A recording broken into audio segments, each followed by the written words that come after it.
Chicken লবাবদার বানানোর জন্য চিকেনের মধ্যে অ্যাড করছি টক দই, আদা রসুনের পেস্ট, স্বাদ মতন নুন, হলুদ গুঁড়ো, ধনে গুঁড়ো, লাল লঙ্কার গুঁড়ো, জিরে গুঁড়ো আর সর্ষের তেল দিয়ে খুব ভালোভাবে মেখে নিয়ে আমি এটা ম্যারিনেশনের জন্য 15 থেকে 20 মিনিট রাখবো। এরপর আমি গোটা গরম মশলাগুলো তেলের মধ্যে দিয়ে ভেজে নিচ্ছি। এরপর অ্যাড করছি পেঁয়াজ কুচি দিয়ে খুব ভালোভাবে ভেজে নেব।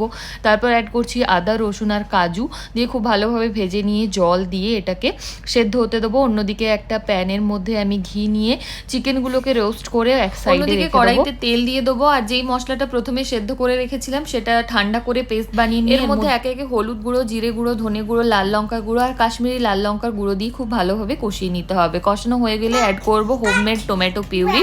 তারপর এখানে স্বাদ অনুযায়ী নুন আর চিনি অ্যাড করে নিয়ে কাসুরি মেথি এখানে অ্যাড করলাম, দিয়ে তারপর অ্যাড করে দিলাম রোস্টেড চিকেনগুলো দিয়ে খুব ভালোভাবে কষিয়ে নিয়ে নামানোর আগে ধনেপাতা আর বাটার দিয়ে সার্ভ করব।